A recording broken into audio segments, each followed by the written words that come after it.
Good evening दोस्तों, मैं ललन कांत आप सभी को अपने YouTube चैनल आस्था जीएस रिसर्च सेंटर में स्वागत करता हूं। दोस्तों, इन दिनों हम लोग भूगोल पढ़ रहे हैं। भूगोल में भी हमने विश्व भूगोल से प्रारंभ किया हुआ है और विश्व भूगोल का अब तक हम लोग 12 अध्याय पूरी तरह खत्म कर चुके हैं। 13वां अध्याय पढ़ रहे हैं, जिसका नाम है भूपटल पर विभिन्न उच्चावच, जिसके अंतर्गत हम लोग पर्वत, पठार, मैदान, खाई, नदी आदि के बारे में पढ़ेंगे। दोस्तों, सभी 12 या 13 अध्याय जो भी पढ़ा रहे हैं, इसका 22 या 23 वीडियो हम बनाए हैं, जो सभी वीडियो YouTube पर आपको उपलब्ध मिल जाएगा। यदि आप आस्था जीएस रिसर्च सेंटर के नाम से YouTube पर सर्च करते हैं तो सभी 22-23 वीडियो आपको मिल जाएगा। दोस्तों, ज्योग्राफी मैंने काफी गहराई से पढ़ाया है, इतनी गहराई से पढ़ाया है कि अगर आप पढ़ लेते हैं, हमारा वीडियो 2 बार 3 बार देख लेते हैं, साथ ही हम फ्री PDF भी देते हैं। अगर आप हमको फोन करते हैं 7004960735 नंबर पर हमको कॉल कीजिए, यही मेरा व्हाट्सएप नंबर भी है, तो आपको हम PDF भी संबंधित वीडियो का उपलब्ध करा देंगे या अपने व्हाट्सएप ग्रुप में जोड़ देंगे। जो हमारा असिस्टेंट है वो आपको सभी PDF दे देगा। PDF को सामने रख के और वीडियो को साथ देखते देखते पढ़िए, इससे आपको विषय वस्तु जो है बेहतर मेमोराइज होगा और विश्व भूगोल का आप एक बहुत ही अच्छे ज्ञाता हो जाएंगे। और मेरा दावा है कि ये जितना भी अध्याय अभी तक पढ़ा चुके हैं, इससे बनने वाले एक भी प्रश्न आपके एग्जामिनेशन में अगर आते हैं तो आपसे नहीं छूटेंगे, क्योंकि आपका बेस जो होगा, ज्योग्राफी का बेस जो होगा, बहुत ही मजबूत होगा। बीते आने वाले हफ्ता दिन में 8 से 9 दिन में विश्व भूगोल को हम लोग पूरी तरह समाप्त करेंगे और 15 से 20 दिन उसके बाद हम लोग भारतीय भूगोल पढ़ेंगे। उसके बाद दोस्तों कंप्लीट भूगोल समाप्त हो जाएगा और उसके बाद आप भूगोल का चिंता भूल जाइए। मतलब पढ़ने भूलिए नहीं, पढ़िए। हमारा वीडियो देखिए, हमारे द्वारा उपलब्ध कराया गया PDF केवल देख लीजिए, जिंदगी भर के लिए मेमोराइज हो जाएगा, कभी नहीं भूलिएगा, ये मेरा दावा है। तो आज का जो अध्याय है ये भूपटल पर विभिन्न उच्चावच का दूसरा लेक्चर है। तो आइए बिना कोई समय नष्ट किए, बिना कोई समय बर्बाद किए आज का लेक्चर शुरू करते हैं। तो आइए शुरुआत करते हैं।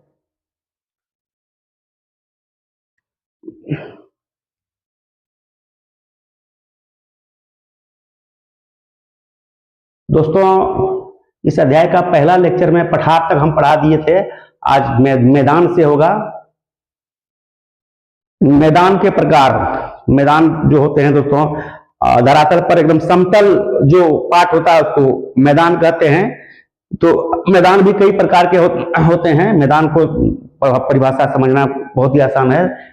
भूपटल पर स्थित समतल क्षेत्र को मैदान कहते हैं। भूपटल पर स्थित समतल क्षेत्र को मैदान कहते हैं। मैदान का परिभाषा हो जाएगा। मैदान का प्रकार यह होता है पटल विरूपणी मैदान। मैदान में कहीं कहीं ऊंचे निकले हुए टीले जैसे होते हैं, उसको विरूपणी मैदान कहते हैं। संप्राय मैदान दोस्तों पहले पर्वत होता है और उसको जैसे पर्वत या पठार होता है और कई लाखों सालों तक अपरदन के कारण उसका नुकीला पार्ट उड़ उड़ के बहुत सारा उड़ जाता है, फिर पठार बन जाता है। पठार के बाद मैदान का रूप धारण कर लेता है, उसको संप्राय मैदान कहते हैं। जैसे रांची का पठार जो है एक संप्राय मैदान का बेहतर उदाहरण है। विश्व स्तर पर इसका नाम आता है कि रांची का पठार क्या है, हमारा अपना रांची, झारखंड का रांची का मैदान जो है संप्राय मैदान का उदाहरण है। हिमानी निर्मित मैदान, हिमानी द्वारा देखिए, हिमानी जो होती है ग्लेशियर द्वारा निर्मित मैदान को हिमानी निर्मित मैदान कहते हैं। कास्ट मैदान, ये चुना पत्थर क्षेत्र का जो मैदान होता है उसको कास्ट मैदान कहते हैं। फिर जलोढ़ मैदान आता है दोस्तों, एल्बिली प्लेन्स। ये जलोढ़ मिट्टी को 2 भागों में, जलोढ़ मैदान को 2 भागों में बांटा गया है, बांगर मैदान और खादर मैदान। ये नदियों द्वारा लाई गई मिट्टियों द्वारा निर्मित मैदान है। ये बहुत ही उपजाऊ मैदान होता है और पुरानी जलोढ़ मिट्टी द्वारा निर्मित मैदान को बांगर मैदान कहा जाता है, मंगल मिट्टी का मैदान कहा जाता है, और नई जलोढ़ मिट्टी द्वारा निर्मित मैदान को खादर जलोढ़ मिट्टी का मैदान कहा जाता है। लोहित मैदान दोस्तों ये एक प्रकार का मैदान है, ये भी एक प्रकार का मैदान है जो लंबे समय तक अपरदन क्रिया द्वारा विभिन्न जगहों से धूल को उड़ा के लाकर किसी एक जगह जमा कर दिया जाता है और वहां का वातावरण जो है अच्छे वर्षा वाला स्थान होता है और उन जगहों को जब भर दिया जाता है, वहां जब पानी पड़ती है तो लोएस मैदान का निर्माण होता है। जैसे मंगोलिया का जो है गोबी मरुस्थल जो है, वहां के गोबी मरुस्थल से धूल को उड़ा के चाइना ले गया और एक लंबा सा खाई को भर दिया गया और वहां जब बारिश हुई तो वहां एक मैदान बन गया, उसी को लोएस मैदान कहा गया। लावा मैदान दोस्तों, जब भूपरपट्टी से विभिन्न चट्टानें एक दूसरे से दूर जाती है तो उन स्थानों को भरने के लिए अंदर से जो है जो दुर्बलता मंडल से लावा निकलती है, लावा निकलकर उस खाली स्थान को भरता है और कई सौ सालों के बाद अपरदन के बाद लावा मैदान का निर्माण होता है, जिसको काली मिट्टी भी कहा जाता है। लावा निर्मित मैदान का मिट्टी काली मिट्टी होती है। तो आइए तो दोस्तों विस्तार से पढ़ते हैं। पटल विरूपणी मैदान, पर्वत निर्माण के समय भूसन्नतियों के किनारे वलन पड़ने से बीच के भाग अप्रभावित रह जाते हैं तथा कभी कभी मैदान का रूप में इनका विकास होता है। जैसे कार्पेथियन व डिनारिक आल्प्स पर्वतों के मध्य स्थित हंगरी का मैदान है। इसी प्रकार दोस्तों यहाँ जो सचर जोन है, काराकोरम पर्वत, ये मतलब कि ट्रांस हिमालय और बृहद हिमालय के बीच स्थित क्षेत्र को सचर जोन कहा जाता है, वो भी पटल विरूपणी मैदान के अंतर्गत आ जाएगा। संप्राय मैदान, जब नदियां अपरदन क्रिया द्वारा अपने आधार तल को प्राप्त कर लेती है तो संपूर्ण भूभाग एक संप्राय मैदान में बदल जाता है। यद्यपि इससे कहीं कहीं कुछ और कठोर और सेले इंसेलबर्ग के रूप में दिखाई देती है। उदाहरण के लिए पेरिस बेसिन, मिसिसिपी बेसिन का ऊपरी भाग, रूस का मध्यवर्ती भाग, भारत का अरावली क्षेत्र का, ये भी एक संप्राय मैदान ही होता है। जब नदियां भी भर जाती है, नदियां जो क्या होती है तो दोस्तों दिन ब दिन चौड़ी होती है और ऊपर आती है, इससे भी संप्राय मैदान का निर्माण होता है। हिमानी निर्मित मैदान, जब हिमानी अपरदन द्वारा उच्च भागों का घिसकर समतल लेकिन उच्चावच युक्त मैदान का निर्माण करता है तो उसे हिमानी निर्मित मैदान कहते हैं। कनाडा, संयुक्त राज्य अमेरिका, फिनलैंड, स्वीडन के मैदानी भागों की उत्पत्ति इस प्रकार से हुई है। ये इन सब क्षेत्रों, कनाडा, संयुक्त राज्य अमेरिका, फिनलैंड और स्वीडन के मैदानी भागों का निर्माण किससे हुआ है? हिमानी निर्मित मैदान है, हिमानी से निर्मित हुआ है।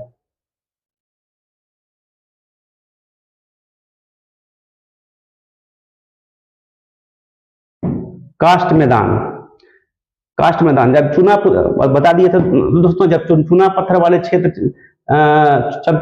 वाले चट्टानी क्षेत्र में जल के प्रभावी अपरदन और घोलन क्रिया से संपूर्ण भूभाग एक समतल मैदान में परिवर्तित हो जाता है तो वह कास्ट मैदान कहलाता है। उदाहरण के लिए यूगोस्लाविया में एड्रियाटिक सागर के समीप का कास्ट मैदान जो होता है, चूना पत्थर से निर्मित जो पर्वत होते हैं दोस्तों, जब उसमें पानी की एंट्री होती है तो लंबे समय तक जब पानी की एंट्री होती रहती है तो वो एक समतल मैदान में बदल जाता है, तो उस मैदान को चूना पत्थर से निर्मित मैदान कहा जाता है। जैसे उदाहरण के स्वरूप में यूगोस्लाविया का एड्रियाटिक सागर के समीप का मैदान।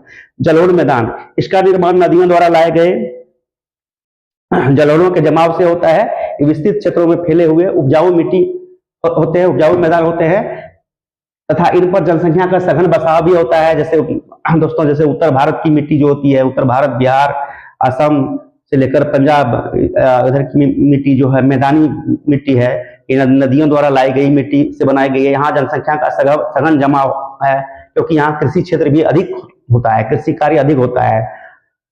तो ये जलोढ़ मैदान को दो भागों में बांटा गया है, बांगर मैदान और खादर मैदान। गंगा ब्रह्मपुत्र का मैदान भारत में हांगपो और यांगत्से कियांग का मैदान, चीन में नील नदी का मैदान, मिस्र में मिसिसिपी का मैदान, संयुक्त राज्य अमेरिका में वोल्गा तथा डेन्यूब नदी का मैदान यूरोप में है। लोएस मैदान, ये भी दोस्तों आ गया दोस्तों, ऐसे मैदान का निर्माण पवन द्वारा उड़ाकर ले गए बालू, रेत आदि के निक्षेपण से होता है। आ गया दोस्तों, जैसे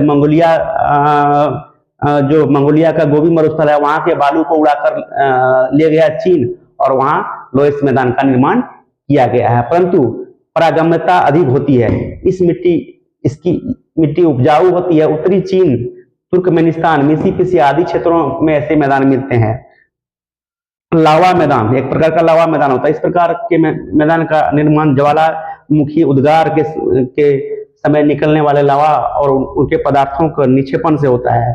ज्वालामुखी लावा का जब उद्गार होता है दोस्तों, ये बहुत बड़े क्षेत्र पर फैल जाते हैं और फैलकर कई सौ सालों के बाद ठंडा होने से लावा मैदान का निर्माण होता है, उसका प्रदर्शन भी होता है। इस प्रकार के मैदान में काली मिट्टी पाई जाती है। खनिज पदार्थों की अधिकता के कारण ऐसे मैदान अत्यधिक उपजाऊ होते हैं। भारत में दक्कन का लावा पठार और इंडोनेशिया का जावा द्वीप का लावा मैदान इसके प्रमुख उदाहरण हैं। अब नदी द्वारा निर्मित मैदान जो होते हैं दोस्तों, ये किस प्रकार के होते हैं? गिरिपाद जलोढ़ मैदान, बाढ़ का मैदान और डेल्टाई मैदान। गिरिपाद जलोढ़ मैदान, इस प्रकार के मैदान का निर्माण कई जलोढ़ पंखों के समीप नदी द्वारा परिवहित अवसादों के बड़े बड़े टुकड़ों के निक्षेप के साथ साथ मिलने से एक विस्तृत पंख के रूप में होता है। ये दोस्तों जैसे हम लोग ले सकते हैं उदाहरण के तौर पर, ये हिमालय पर्वत है दोस्तों।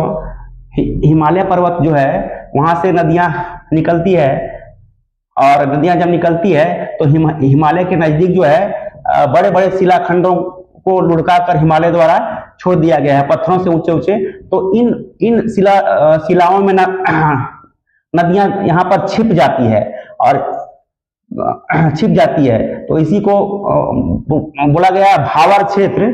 भावर क्षेत्र बोला गया है। अब भावर क्षेत्र से गुजरने के बाद नदियां पुनः फिर विभिन्न वितरिकाओं में मिलती है और यहाँ दलदली मैदान का निर्माण होता है, जिसे तराई क्षेत्र कहा जाता है। और तराई के बाद है खादर मैदान, फिर है खादर, तराई के बाद बांगर है, उसके बाद खादर है। इस प्रकार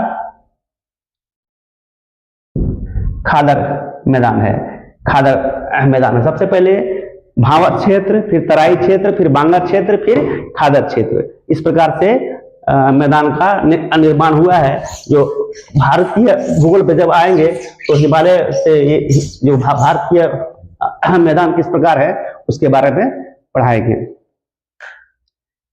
इस प्रकार के मैदान के निर्माण कई जलोढ़ पंखों, जिसको पर्वत पाद के समीप नदी द्वारा परिवाहित अवसादों के बड़े टुकड़ों के निक्षेप के साथ मिलने से एक विस्तृत पंख के रूप में, ये पंख के रूप में दोस्तों जब शिलाखंडों से निकलती है नदियां कई वितरिकाओं में बटी हुई, तो पंख के रूप में ये बटी हुई दिखती है। इस मैदान का ऊपरी भाग में बड़े बड़े आकार के पदार्थ निक्षेपित होते हैं ऊपरी भाग में, और निचले अर्थात किनारे की ओर छोटे छोटे आकार वाले चट्टानों के टुकड़े के निक्षेप होते हैं। बड़े बड़े टुकड़ों के कारण इनमें नदियां का पानी नीचे चला जाता है, फलता नदियां धरातल से अदृश्य हो जाती है और नदियां नहीं दिखाई देती है। उन क्षेत्रों को भावर क्षेत्र कहा जाता है। जैसे कि हम बता दिए कि हिमालय पर्वत जो है, हिमालय की सबसे जो है उत्तरी श्रेणी जो है उसको शिवालिक बोला गया है। शिवालिक के नीचे जो है एक लंबे क्षेत्र में एकदम उत्तराखंड से लेकर असम तक के क्षेत्र में बड़े बड़े शिलाखंडों को नीचे लाकर छोड़ दिया गया है। उसमें नदियां जो पहाड़ी क्षेत्र से नदियां निकलती है उसमें आके विलुप्त हो जाती है, और विलुप्त हो जाने के बाद जब वो पत्थर से बाहर निकलता है तो विभिन्न वितरिकाओं में बटी हुई बाहर निकलती है, जिसे हम लोग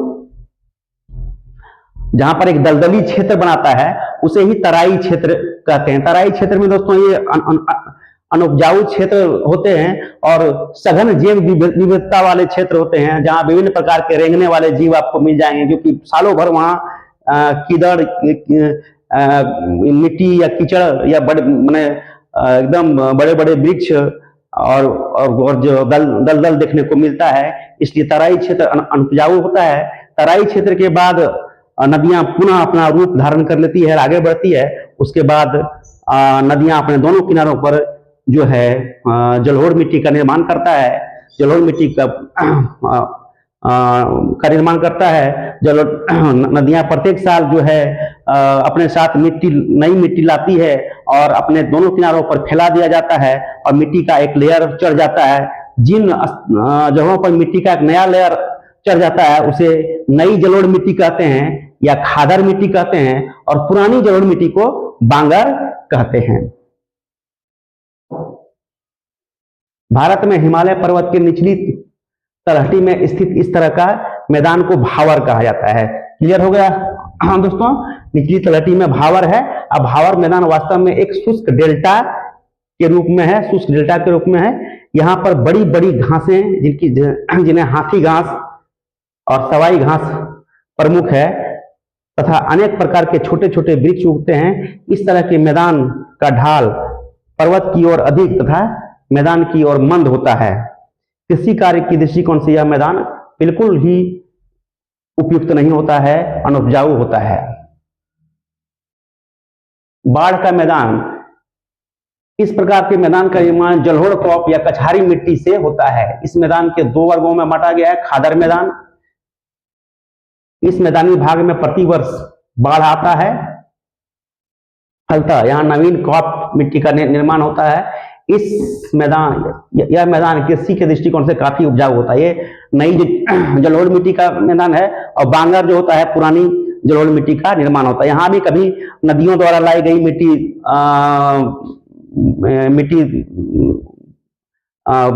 कई सौ साल, कई हजारों साल पहले नदियों द्वारा लाई गई ही मिट्टी है, इसलिए इसको पुरानी जलोढ़ मिट्टी या पुरानी जलोढ़ मैदान या बांगर मैदान इसको कहते हैं। डेल्टाई मैदान, जब नदियां सागर या झीलों में गिरती है तो मंद ढाल के कारण उनका वेग कम हो जाता है, फलतः नदी अपने मुहाने के पास ही तलछट का निक्षेप कर देती है। जो अपने जब नदियां दोस्तों महासागरों में मिलती है तो उसका गति काफी मंद हो जाता है और नदियां अपने साथ ले जाने वाले अवसादों जैसे पत्थर, बालू, कंकड़, छोटे छोटे लकड़ी के टुकड़े आदि को अपने साथ ले जाने में सक्षम नहीं हो पाता है और सागर में मिलने से पहले ही उसको वहीं पर लुढ़का दिया जाता है, निक्षेपित कर दिया जाता है, जमा कर दिया जाता है।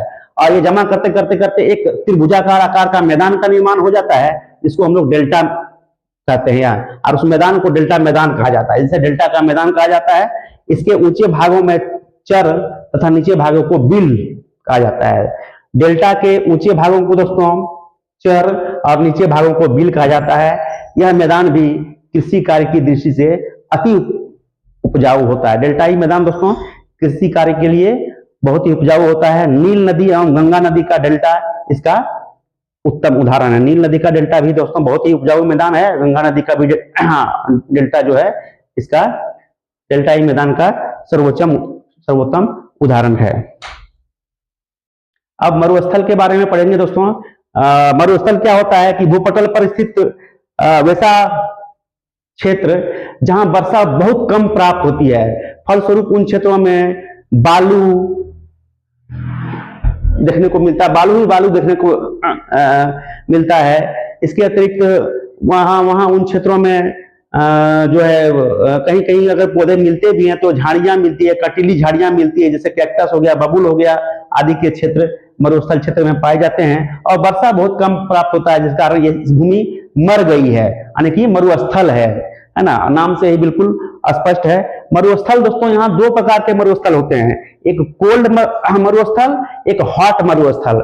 मरुस्थल दोस्तों बहुत से हमारे दोस्त जो है इसमें मिस्टेक कर जाते हैं कि सबसे बड़ा मरुस्थल कौन सा है, तो डायरेक्ट मार देते हैं सहारा मरुस्थल। दोस्तों सहारा मरुस्थल सबसे बड़ा तो है, लेकिन वो सबसे बड़ा गर्म मरुस्थल है। मरुस्थल को दोस्तों दो भागों में बांटा गया है, गर्म मरुस्थल और कोल्ड मरुस्थल। और सभी मरुस्थलों में से सबसे बड़ा मरुस्थल जो है दोस्तों वो अंटार्कटिका का मरुस्थल, अंटार्कटिका जो महाद्वीप है जहां मानव नहीं रहते हैं, वो एक कोल्ड मरुस्थल है, शीत मरुस्थल है। और दुनिया का सबसे बड़ा मरुस्थल, भारत पृथ्वी पर स्थित सबसे बड़ा मरुस्थल अंटार्कटिका है।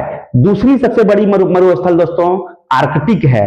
और सहारा का स्थान मरुस्थलों में तीसरा स्थान पर आता है, तीसरे स्थान पर सहारा मरुस्थल आता है। लेकिन अभी आपसे पूछे कि दुनिया का सबसे बड़ा गर्म मरुस्थल कौन सा है, तो आप आंख मूंद के सहारा मार दीजिए। दुनिया का सबसे बड़ा गर्म मरुस्थल जो है वो सहारा ही है। और सबसे बड़ा केवल मरुस्थल पूछे तो अंटार्कटिका सबसे बड़ा मरुस्थल होता है। तो ये सब ज्योग्राफी का मेन फैक्ट है दोस्तों, जो मैं काफी गहराई से बता रहा हूं। अब तक आप लोग कई बार इसमें गलती कर चुके होंगे कि सबसे बड़ा मरुस्थल कौन है, तो सहारा है। कई लोग जानते भी नहीं होंगे कि कोल्ड डेजर्ट भी होता है। कोल्ड डेजर्ट भी होता है दोस्तों। डेजर्ट मरुस्थल दो प्रकार के होते हैं, शीत मरुस्थल और गर्म मरुस्थल। शीत मरुस्थल और गर्म मरुस्थल दोनों प्रकार के मरुस्थलों को मिला के मरुस्थल बोला जाता है। यानी कि मरुस्थल को दो भागों में बांट देंगे, एक शीत मरुस्थल, दूसरा में गर्म मरुस्थल। शीत मरुस्थल में सबसे बड़ा मरुस्थल हो जाएगा अंटार्कटिका, और गर्म मरुस्थल में सबसे बड़ा हो जाएगा सहारा मरुस्थल। और सभी मरुस्थलों में सबसे बड़ा अगर पूछा जाए तो अंटार्कटिका है एक नंबर पर, 2 नंबर पर है आर्कटिक मरुस्थल, 3 नंबर पर स्थान आता है सहारा का। तो ये कॉन्सेप्ट दोस्तों हम पूरी तरह क्लियर कर दिए। मरुस्थल स्थलखंड के शुष्क और अर्धशुष्क भाग होते हैं। शुष्क और अर्धशुष्क भाग तो होते हैं। शुष्क मतलब दोस्तों वैसे क्षेत्र जहां पूरी तरह वर्षा मतलब जो है 5 या 10 सेंटीमीटर वर्षा होती है। और अर्धशुष्क क्षेत्र वो क्षेत्र होते हैं जहां छोटी मतलब इतनी वर्षा हो जाती कि छोटे छोटे झाड़ियां और कुछ घास फूस देखने को मिल जाते हैं, उसको अर्धशुष्क क्षेत्र कहते हैं। ये मूलतः उपोष्ण और उच्च वायु दाब क्षेत्रों में पाए जाते हैं। उपोष्ण और उच्च वायु दाब क्षेत्रों में मरुस्थल पाए जाते हैं, जहां वायु नीचे उतरती है और तापमान प्रतिलोमन की स्थिति बनती है। महाद्वीपीय अवस्थिति तथा तट से दूरी भी इसकी उत्पत्ति का आधार है, क्योंकि आंतरिक भागों की ओर जाने पर वर्षा की मात्रा में कमी आती है। ठंडी महासागरीय धाराएं भी इसके निर्माण के लिए एक उत्तरदायी कारक है। कालाहारी, पैटागोनिया, आटाकामा मरुस्थल इसके उदाहरण हैं। मरुस्थल चट्टानी, पथरीली या रेतीली तीनों प्रकार के हो सकते हैं। पथरीली भी हो सकते हैं दोस्तों, पथरीली भी, चट्टानी भी और रेतीली, ये तीनों प्रकार के मरुस्थल हो सकते हैं। पथरीली भी हो सकती है, चट्टानी भी हो सकती है और रेतीली भी। जहां मतलब उपजाऊ नहीं होता है, जहां वर्षा नहीं होता है ठीक से, उसको क्या कहते हैं हम लोग, मरुस्थल कहते हैं। सहारा को हमद मरुस्थल, सहारा का हमद मरुस्थल और अल्जीरिया का रेग मरुस्थल, चट्टान मरुस्थल के एवं लीबिया और मिस्र के शेरीर मरुस्थल, पथरीली मरुस्थल के तथा सहारा क्षेत्र के एर्ग मरुस्थल, रेतीली मरुस्थल के उदाहरण है। सहारा में ही दोस्तों हमद मरुस्थल जो है और अल्जीरिया का रेग मरुस्थल जो है वो चट्टान मरुस्थल का उदाहरण है। लीबिया एवं मिस्र का शेरीर मरुस्थल पथरीली मरुस्थल का उदाहरण है और सहारा क्षेत्र के एर्ग मरुस्थल रेतीली मरुस्थल के उदाहरण है। पूरा दोस्तों हम पढ़ के एकदम जो है एक बार में क्लियर कर दिए हैं। विश्व का प्रमुख मरुस्थल एवं उसकी स्थिति, नाम सहारा मरुस्थल, ये जो है उत्तरी अफ्रीका में इसकी स्थिति है और ये लीबिया तथा नुबियन मरुस्थल है इसके अंतर्गत। Simpson, Gibson, Stuart, stony great, Victoria, great Sandy ये ऑस्ट्रेलिया में है। नाफूद, हमद, रब अल खाली ये सऊदी अरब में है। गोबी मरुस्थल ये मंगोलिया और चीन में पड़ता है। कलाहरी मरुस्थल बोत्सवाना अफ्रीका में पड़ता है। तकला मकान मरुस्थल ये चीन का सिकियांग प्रांत में पड़ता है। और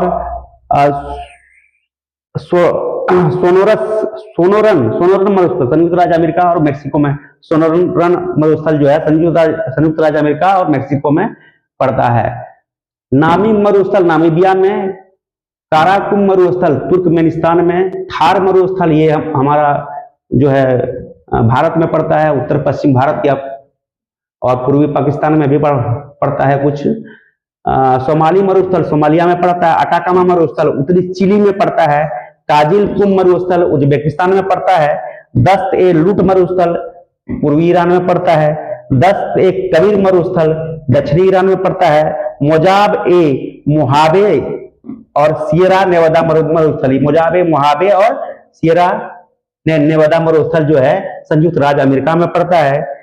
सेंचुरा ये पेरू में पड़ता है, और पेटागोनिया ये अर्जेंटीना। पेटागोनिया ये बहुत इंपॉर्टेंट दोस्तों, पेटागोनिया और अपना भारत वाला सभी इंपॉर्टेंट है दोस्तों। मैं सब कलेक्शन कर दे रहा हूं, क्योंकि कंपटीशन का लेवल आप देखे होंगे कि दिन ब दिन जो है बढ़ता चला जा रहा है। ग्रुप डी जैसा, रेलवे ग्रुप डी जैसा एग्जाम में अब सीधा नहीं पूछता है कि मुगल वंश का संस्थापक कौन था, बाबर। ये तो बहुत पुराना हो गया है इतिहास के दृष्टिकोण। उसमें भी गहराई से पूछेगा कि बाबर की भारत में कितनी लड़ाइयां हुई है, कितनी लड़ाइयां लड़ी। इस प्रकार से पूछेगा कि क्वेश्चन टिल्ट कर रहा है, क्वेश्चन झुका रहा है आजकल, घुमा रहा है क्वेश्चन, ताकि बच्चों को थोड़ा कंपटीशन का लेवल बहुत हाई हो चुका। पढ़ने वाले विद्यार्थी भी पहले की अपेक्षा आज से 20 साल पहले थे जितने पढ़ने वाले विद्यार्थी आज अगर देखें तो 100 गुना ज्यादा हो चुका है। इस प्रकार कंपटीशन का लेवल भी बढ़ चुका है। तो आपको भी अपना पढ़ाई का स्तर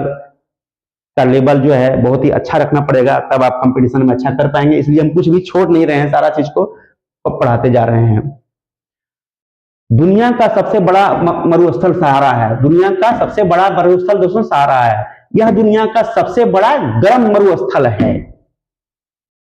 दुनिया का सबसे बड़ा मरुस्थल सहारा तो है, लेकिन यह दुनिया का सबसे बड़ा गर्म मरुस्थल है। सहारा मरुस्थल उत्तरी अफ्रीका में फैला हुआ है। यह अल्जीरिया, चाड, लीबिया, माली, मारितानिया, नाइजर, सूडान, ट्यूनिसिया, मिस्र और मोरक्को जैसे देश में फैला हुआ है। इतना सारा देश में ये सहारा मरुस्थल फैला हुआ है। लेकिन ये सबसे बड़ा मरुस्थल नहीं है दोस्तों, ये सबसे बड़ा गर्म मरुस्थल है। सबसे बड़ा मरुस्थल अंटार्कटिका है। दुनिया के कुछ और बड़े मरुस्थल, अंटार्कटिका दुनिया का सबसे बड़ा ठंडा मरुस्थल है, सबसे बड़ा ठंडा मरुस्थल भी है और सबसे बड़ा मरुस्थल भी है। अंटार्कटिका मरुस्थल दुनिया का दूसरा सबसे बड़ा मरुस्थल है। ये कुछ हमको गलत लग रहा है दोस्तों, ये कुछ हमको गलत लग रहा है। भारत का सबसे बड़ा मरुस्थल थार मरुस्थल है। इसे ग्रेट इंडियन डेजर्ट के नाम से भी जाना जाता है। अंटार्कटिका मरुस्थल दुनिया का दूसरा सबसे बड़ा मरुस्थल है। नहीं, ये दुनिया का सबसे बड़ा अंटार्कटिका यहाँ, ये ठीक है दोस्तों, अंटार्कटिका दुनिया का सबसे बड़ा मरुस्थल है। आर्कटिक मरुस्थल दुनिया का दूसरा सबसे बड़ा मरुस्थल है। और ये जो सहारा जो है सबसे गर्म मरुस्थल, ये दुनिया का तीसरा सबसे बड़ा मरुस्थल है। लेकिन अगर सबसे बड़ा गर्म मरुस्थल कहा जाए तो सहारा ही होगा। अंटार्कटिका और आर्कटिक जो है ये ठंडा मरुस्थल है, शीत मरुस्थल है। भारत का सबसे बड़ा मरुस्थल थार मरुस्थल है। इसे ग्रेट इंडियन डेजर्ट के नाम से हम लोग जानते हैं, जो उत्तर पश्चिम क्षेत्र में, राजस्थान में, पंजाब में और कुछ हिस्सा इसका पाकिस्तान में, पूर्वी पाकिस्तान में पड़ता है। भारत का सबसे बड़ा मरुस्थल थार मरुस्थल है। इसे ग्रेट इंडियन डेजर्ट के नाम से भी जाना जाता है। दुनिया के कुछ और मरुस्थल, गोबी मरुस्थल मंगोलिया और चीन में फैला हुआ है। थेरी मरुस्थल तमिलनाडु के थूथुकुडी जिले में स्थित है। इसे लाल रेत के टीले, इसमें लाल रेत के टीले हैं। थेरी मरुस्थल दोस्तों तमिलनाडु के थूथुकुडी जिले में है। इसे लाल रेत भी कहते हैं, या इसमें लाल रेत के टीले हैं। एक बार फिर पढ़ देता हूं। थेरी मरुस्थल तमिलनाडु के थूथुकुडी जिले में स्थित है। इसमें लाल रेत के टीले हैं। यह है दोस्तों फिगर है विभिन्न प्रकार के मरुस्थल का। ये सहारा डेजर्ट है, सहारा मरुस्थल है।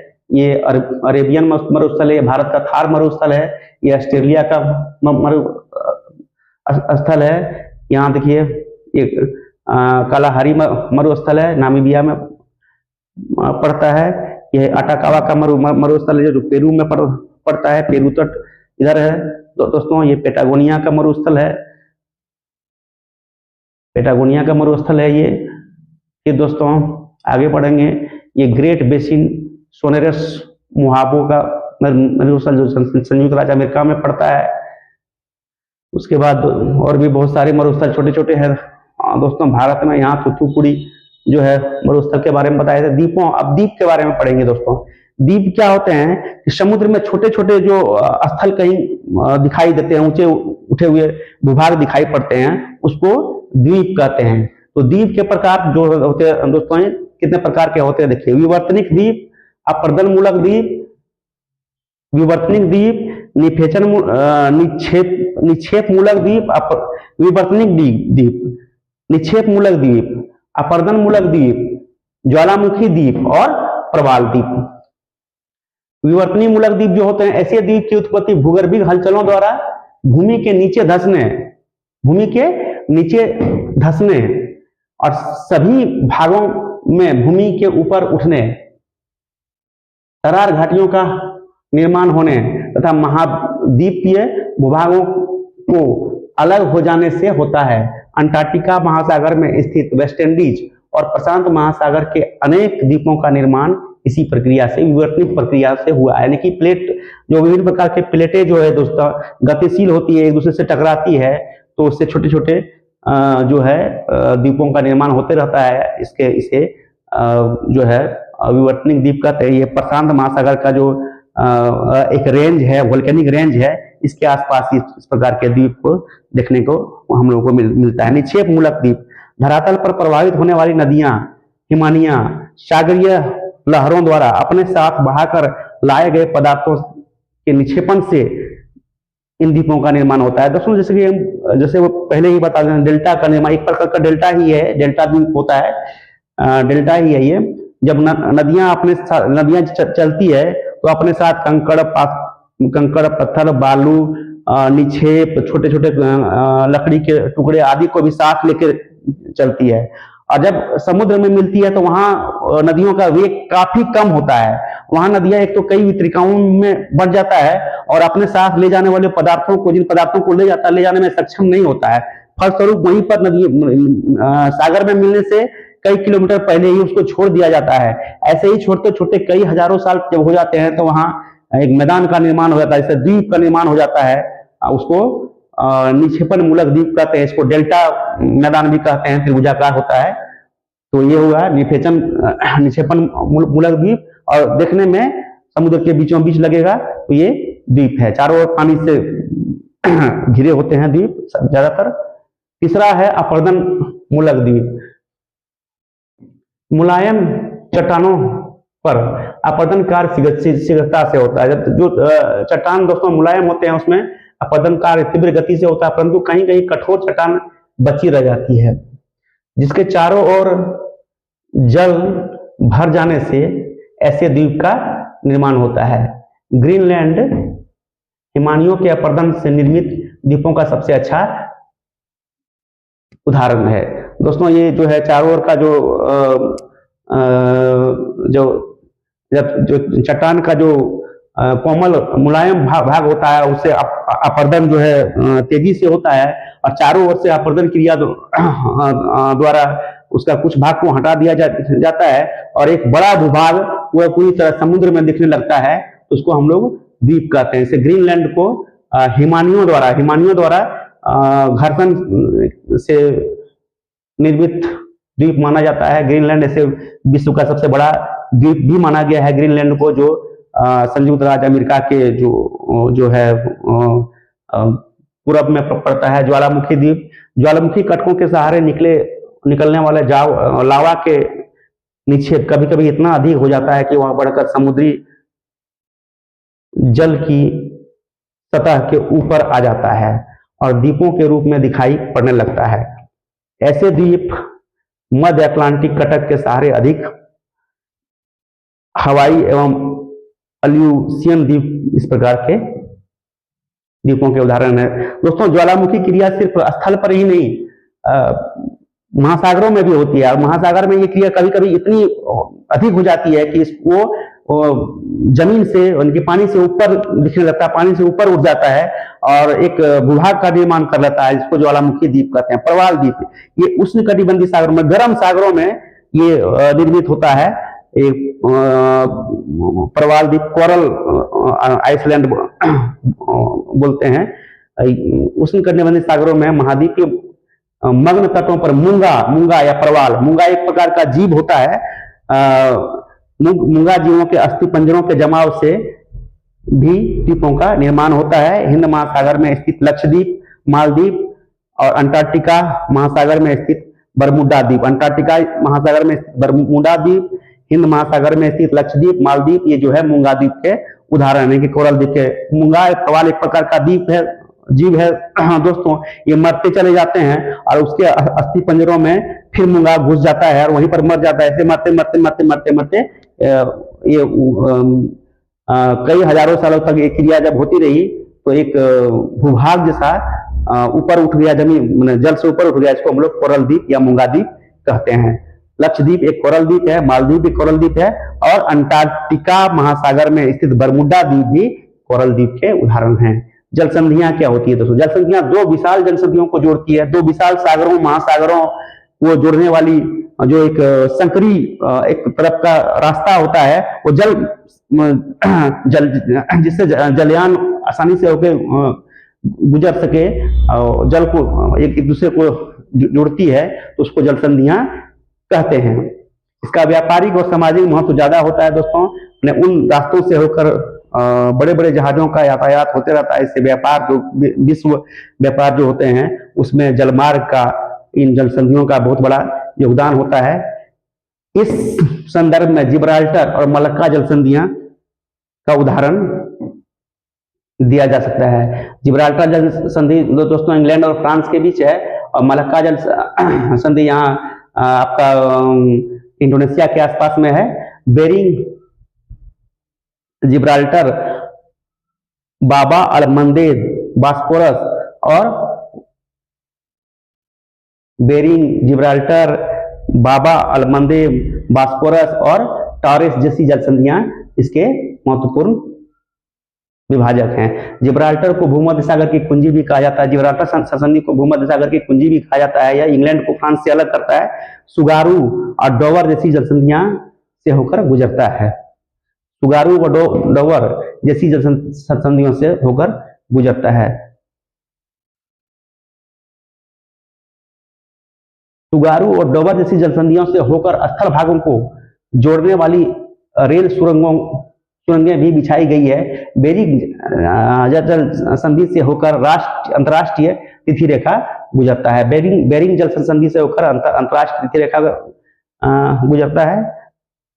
बेरिंग सागर को चुस्की सागर से अंतरराष्ट्रीय तिथि रेखा भी जोड़ता है। ये दोस्तों कुछ महत्वपूर्ण जल संधियां हैं। मलक्का जल संधि यह अंडमान सागर को दक्षिण चीन सागर से जोड़ता है। स्थिति है इंडोनेशिया, मलेशिया। पाक जल संधि यह मन्नार की खाड़ी और बंगाल की खाड़ी को जोड़ती है। ये भारत श्रीलंका में पड़ता है। सुंडा जल संधि यह जावा सागर को हिंद महासागर से जोड़ता है। जावा सागर और हिंद महासागर को जोड़ता है, इंडोनेशिया में है। युकाटन जल संधि यह मैक्सिको की खाड़ी और कैरिबियन सागर, मैक्सिको की खाड़ी और कैरिबियन सागर को जोड़ता है, मैक्सिको क्यूबा में। युकाटन मैक्सिको की खाड़ी दोस्तों ये उत्तरी अमेरिका में पड़ता है। बगल में भी वहां छोटे छोटे द्वीप, कैरिबियन द्वीप है, उसको जोड़ता है। वहां के सागर को कैरिबियन सागर बोला गया है। मैक्सिको की खाड़ी को जोड़ता है। मेरीना जल संधि यह भूमध्य सागर में है। मेरीना जल संधि या मेसीना जल संधि यह भूमध्य सागर में है, इटली सिल्ली को जोड़ता है। कोरंटो जल संधि यह एड्रियाटिक सागर और आयोनियन सागर को जोड़ती है, इटली अल्बानिया में है। बाबा अल मंडेब जल संधि, बाबा अल मंडेब जल संधि यह लाल सागर और अदन की खाड़ी को जोड़ता है। बाबा अल मंडेब जल संधि यह यमन जिबूती में पड़ता है। कुक जल संधि यह दक्षिण प्रशांत महासागर में है, यह न्यूजीलैंड में है।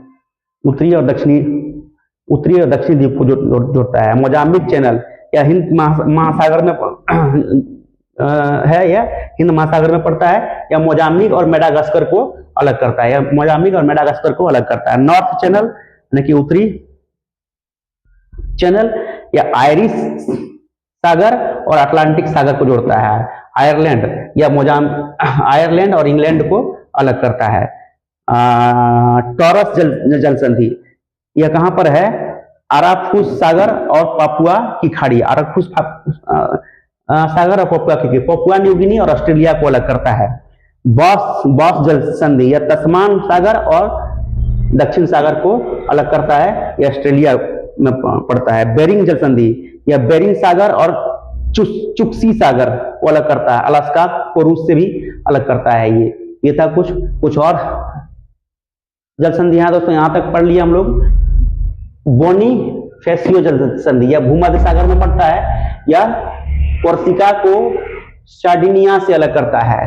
वास्पोरस जल संधि, वास्पोरस जल संधि या काला सागर को मरमरा सागर, काला सागर और मरमरा सागर को अलग करता है, तुर्की में पड़ता है दोस्तों। डार्डेन लीज जल संधि या मरमरा सागर और एजियन सागर को अलग करता है। ये बहुत ही इंपॉर्टेंट है दोस्तों। काला सागर के बगल में एक सागर है मरमरा सागर, मरमरा सागर के बगल में एक सागर है एजियन सागर। मरमरा सागर और एजियन सागर को जोड़ेगा डार्डेन लीज जल संधि, और काला सागर और मरमरा सागर को जोड़ेगा बास्पोरस जल संधि। डेविस जल संधि या बेफिन की खाड़ी और अटलांटिक महासागर को जोड़ता है। ग्रीनलैंड और कनाडा के बीच की खाड़ी को हम लोग क्या कहते हैं, जल संधि को डेविस जल संधि। डेनमार्क जल संधि, उत्तरी अटलांटिक और आर्कटिक महासागर, उत्तरी अटलांटिक महासागर और आर्कटिक महासागर, ग्रीनलैंड और आइसलैंड के बीच में, ग्रीनलैंड और आइसलैंड के बीच में है ये। डोवर जल संधि ये इंग्लिश चैनल और उत्तरी सागर को जोड़ता है। इंग्लिश चैनल जो है इंग्लैंड और फ्रांस के बीच, ये है डोवर जल संधि। फ्लोरिडा जल संधि मैक्सिको की खाड़ी और अटलांटिक महासागर, मेक्सिको की खाड़ी को अटलांटिक महासागर से जोड़ता है कौन, फ्लोरिडा जल संधि। ये संयुक्त राज्य अमेरिका क्यूबा में पड़ता है।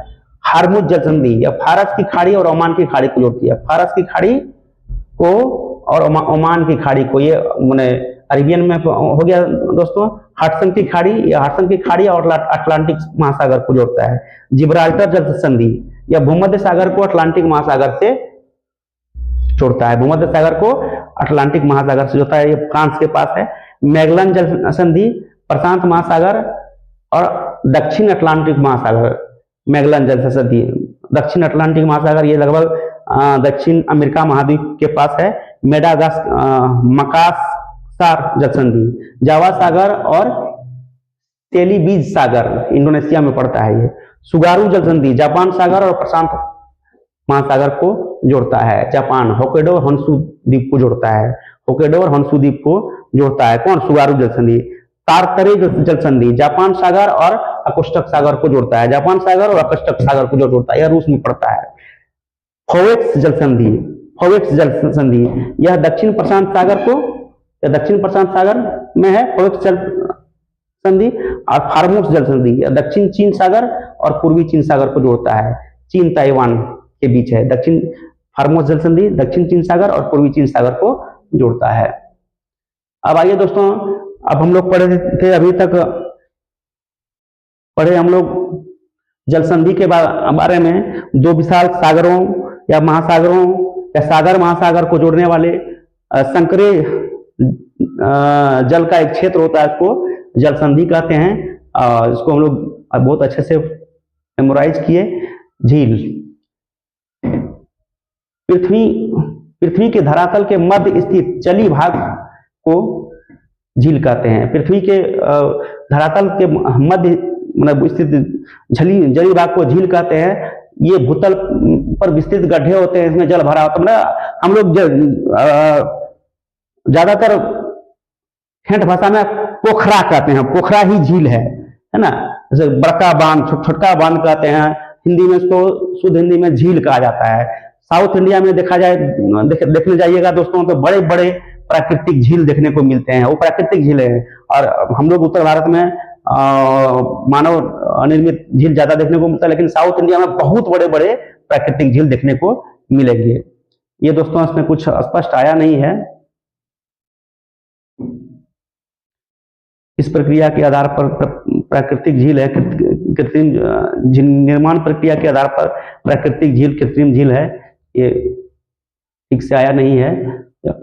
इसके बारे में थोड़ा सा यहाँ देख लीजिए। ये दक्षिण अमेरिका में जो है, उत्तरी अमेरिका में 5 झील जो होता है, ग्रेट साल्ट लेक उसको बोला गया है। इसका सम SM सुपीरियर झील, मिशिगन झील, H ह्यूरन झील, इरी झील और O ओंटारियो झील, ये पश्चिम से पूर्व इस प्रकार स्थित है। ये पूरी तरह याद रख लिया। SMHEO SMHEO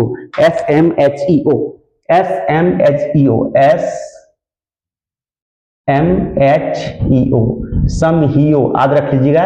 ये पश्चिम से पूरब स्थित इस प्रकार ये 5 महत्वपूर्ण झील है। Superior, Michigan, Hurun, Ontario, eri और ओंटारियो, ये पश्चिम से पूरब इस प्रकार होगा, और पूरब से पश्चिम ओंटारियो, इरी, ह्यूरन, मिशिगन और सुपीरियर, इस प्रकार जो 5 स्थित झील हैं। बहुत ही इंपॉर्टेंट है, कई बार एग्जामिनेशन में पूछा गया है। अथावास्का, Winnipeg great salt, Winnipeg great salt, Michigan, eri ये है, टिटिकाका झील ये दक्षिणी अमेरिका के ब्राजील में पड़ता है, उपो ये भी यहाँ पर पड़ता है, और विभिन्न प्रकार के झील यहाँ पर हैं।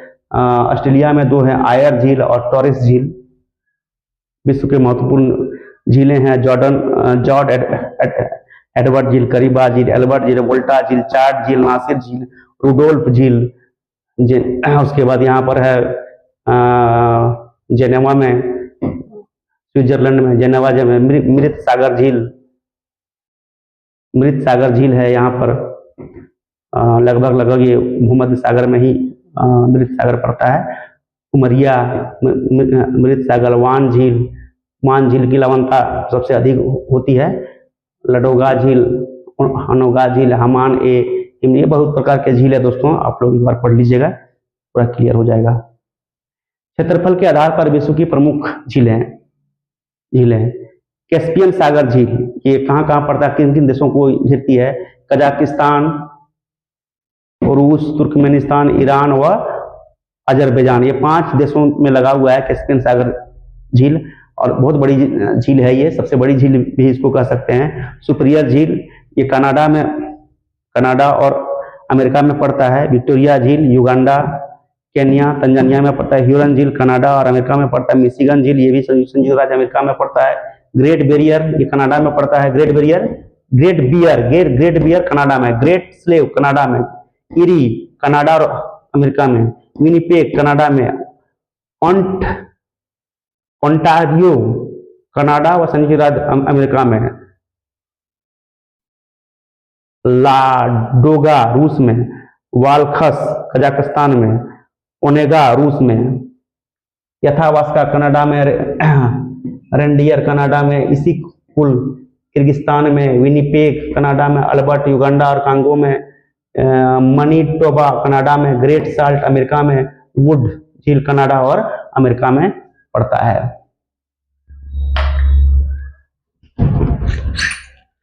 बनावट के आधार पर झीलों का वर्गीकरण, इस आधार पर झीलों को 2 वर्गों में रखा गया है।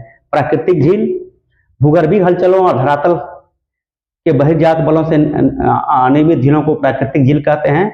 भारतीय उप महाद्वीप का डल झील, वुलर झील, मानसरोवर झील, राकस ताल झील, प्राकृतिक अफ्रीका का विक्टोरिया झील, न्यासा का टंगनिका तथा उत्तरी अमेरिका का ग्रेट लेक्स आदि इसके उत्तम उदाहरण हैं। ये प्राकृतिक रूप से निर्मित झील हैं। कृत्रिम झील जो होते हैं दोस्तों, इस श्रेणी के झील का निर्माण मानव द्वारा किया जाता है। इसे हुअर झील संयुक्त राज्य अमेरिका, ओनकाल झील युगांडा, हाई स्वान मिस्र का, वोल्टा घाना का तथा भारत का गोविंद सागर झील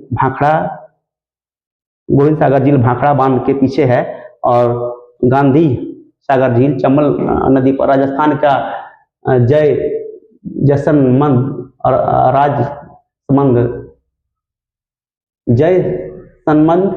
राजसमंद, पिछोला झील आदि इसके उदाहरण है।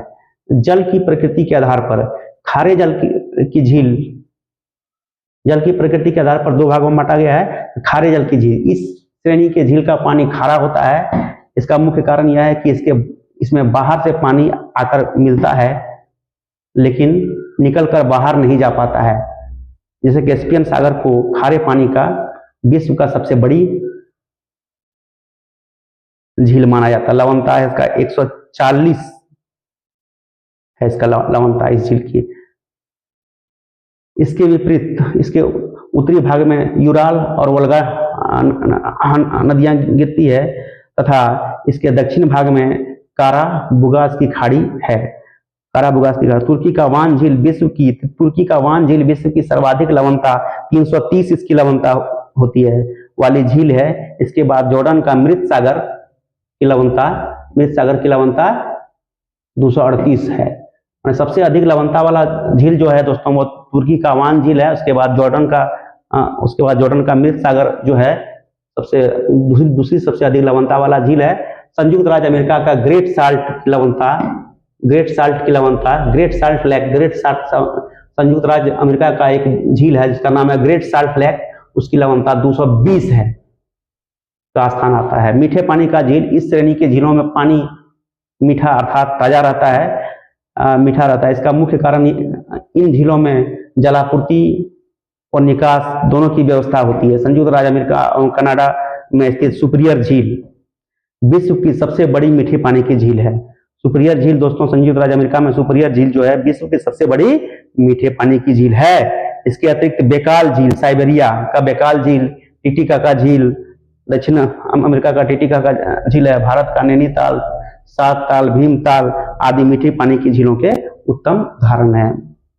उत्पत्ति के आधार पर झीलों का वर्गीकरण, उत्पत्ति के आधार पर झीलों को निम्नलिखित वर्गों में रखा जाता है।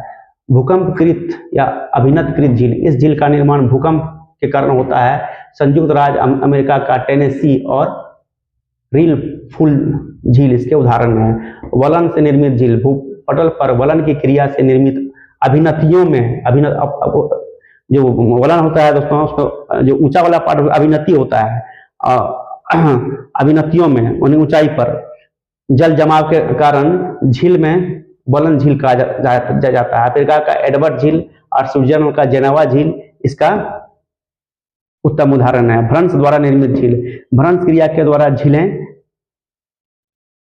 को इस श्रेणी में रखा जाता है। संयुक्त राज्य अमेरिका की सेंट एंड्रियाज एवं क्रिस्टल झील आदि इसके उत्तम उदाहरण है। सेंट एंड्रियाज का झील जो है भ्रंश द्वारा निर्मित झील है। दरार घाटी, रिफ्ट वैली की झील, इस श्रेणी की झीलों का निर्माण दरार घाटी में जल भर जाने से होता है।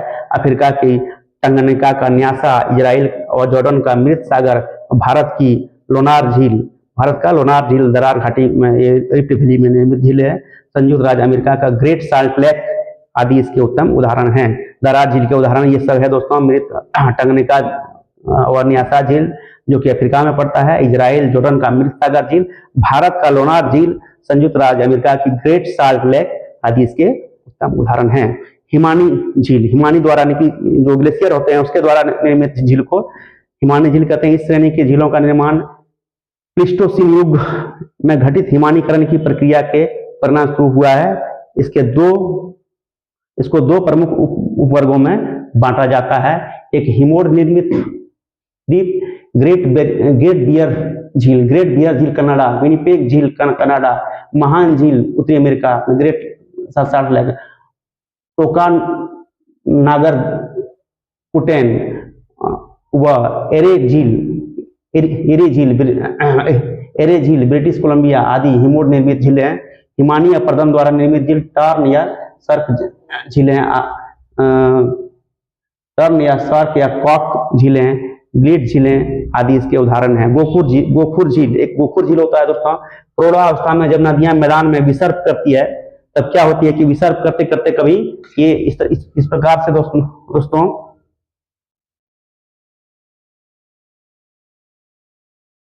इस प्रकार से नदियां विसर्ग करती है।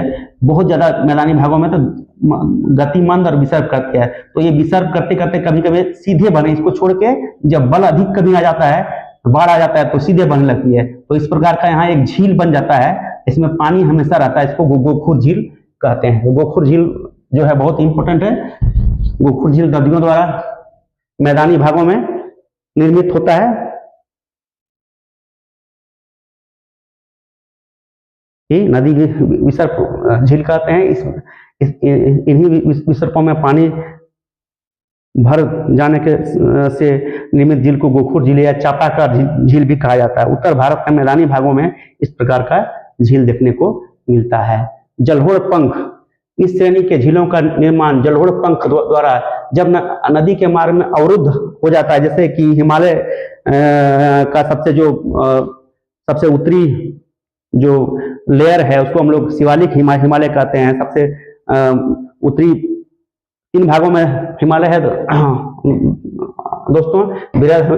सबसे पहले तो परा हिमालय है, परा हिमालय वो तो उसको वो अलग ही है। उसके बाद वृहद हिमालय, मध्य हिमालय और शिवालिक। शिवालिक के नीचे जो है पहाड़ों से बड़े बड़े शिलाखंडों को लाके छोड़ दिया गया है, तो उससे निकलने वाली हिमालयी नदियां जो है उन शिलाखंडों के से जब गुजरती है तो शिलाखंड के नीचे से होकर गुजरने लगती है, जहां नदियां अदृश्य हो जाती है, नदियां हमको नहीं दिखने लगती है। और उन शिलाखंडों को पार करने के बाद विभिन्न वितरिकाओं में बटी हुई नदियां पुनः दिखती है। तो शिलाखंड वाले भाग को हम लोग भावर क्षेत्र कहते हैं। और भावर क्षेत्र के बाद जो जिस भूमि पर नदियां पुनः आकर मिलती है वहां दलदली क्षेत्र का निर्माण करता है, जिसको हम लोग तराई क्षेत्र कहते हैं। तराई क्षेत्र अनुपजाऊ क्षेत्र होता है और भावर क्षेत्र भी अनुपजाऊ क्षेत्र होता है। यहाँ कृषि कार्य नहीं होते हैं। तराई क्षेत्र में सालों भर एकदम कीचड़ दलदल से भरा रहता है और विविध एक अच्छे जैव विविधता वाले क्षेत्र होते हैं। विविध प्रकार के ऐसे जीव आपको देखने को इन क्षेत्रों में मिल जाएंगे जहां जिसको आप जीवन में कभी नहीं देखे होंगे। कई प्रकार के रेंगने वाले जीव, मगरमच्छ आदि वहां देखने को मिलते हैं तराई क्षेत्रों में। और ये पंख के समान जो नदियां आके मिलती है तो वहां पर एक झील का निर्माण होता है जिसे जलोढ़ पंख झील कहा जाता है। इस श्रेणी के झील का निर्माण जलोढ़ पंख जब नदी के मार्ग में स्थल रुद्ध हो जाता है तो अवशिष्ट भाग से इसके अवशिष्ट भाग से निर्मित होता है। पूर्वी कैलिफोर्निया में स्थित ओवन झील इसका प्रमुख उदाहरण। डेल्टा झील दोस्तों, डेल्टा झील भी ये नदियां जो है समुद्र किनारे इस प्रकार की निर्माण करता है। इस श्रेणी के झील का निर्माण डेल्टाई भागों में होता है, क्योंकि डेल्टाई भागों में नदियां कई जल वितरिकाओं में से होकर प्रवाहित होती है। दो शाखाओं के बीच स्थित डेल्टा भागों के बीच स्थित स्थान में जल एकत्र डेल्टा झील कहलाता है। मतलब डेल्टा झील दोस्तों, एक तो नदी जब समुद्र में मिलती है वहां डेल्टा का निर्माण करती है और उस डेल्टा के बीच भी एक पोखरा जैसा छोटा छोटा पोखरा या जैसा बन जाता है, जिसको हम लोग डेल्टा झील कहते हैं। झीलों से संबंधित कुछ महत्वपूर्ण तथ्य। बेकाल झील विश्व का सबसे गहरी झील है। बेकाल झील दोस्तों विश्व की सबसे गहरी झील है। ओनेगा व लाडोरा रूस की अन्य प्रमुख झीलें हैं। लेक ऑयर ऑस्ट्रेलिया में एवं लेक चार्ड निम्न देश में चार्ड कैमरून नाइजीरिया और नाइजर की महत्वपूर्ण झील है, ये उतना इंपॉर्टेंट नहीं है। ओनकाल युगांडा और हाई एवान मिस्र में मानव निर्मित झीलें हैं। अर्जेंटीना और चिली की सीमा पर एंडीज पर्वत श्रृंखला में स्थित ओजोन डेल सलाडो विश्व की सबसे ऊंची झील है। विश्व की सबसे ऊंची झील कौन सा है? ओजोन डेल सलाडो, अर्जेंटीना और चिली की सीमा पर है। पेरू और बोलिविया की सीमा पर स्थित टिटिकाका झील विश्व की सबसे ऊंची नौकागम्य झील है। सबसे ऊंचाई पर स्थित है दोस्तों। अब वहां नौकागम होता है, लेकिन नाव उसमें चलता है। बोलिविया और पेरू की सीमा पर स्थित टिटिकाका झील सबसे ऊंचाई पर स्थित नौकागम्य झील है। ये तो सबसे ऊंची झील है ये ओजोन डेल साल्डो झील, लेकिन यहाँ इसमें नौकागम्य नहीं होता है। भारत की सबसे ऊंची झील देवताल है। भारत की सबसे ऊंची झील देवताल है, जो गढ़वाल हिमालय में 17,745 फीट की ऊंचाई पर है। मृत सागर विश्व की सबसे गहरी झील है। मृत सागर जो है विश्व की सबसे गहरी झील है, जो लगभग काला सागर के बीच में है। इसकी तली सागर तल से 2500 फीट नीचे है। 2500 फीट नीचे है। तुर्की का वान झील सर्वाधिक लवणता वाला झील है, 330 इसकी लवणता पाई जाती है। इसके बाद जॉर्डन का मृत सागर झील है जिसकी लवणता 238, और संयुक्त राज्य अमेरिका का ग्रेट साल्ट लेक ये 220 इसकी लवणता है। कैस्पियन सागर विश्व की सबसे बड़ी खारे पानी की झील है। खारे पानी के झील में क्या होता है दोस्तों? पानी आने का जगह होता है, पानी निकलने का जगह नहीं होता है, जिसके कारण पानी उसमें केवल जमा होते जाता है। इस कारण खारे पानी के झील का निर्माण होता है।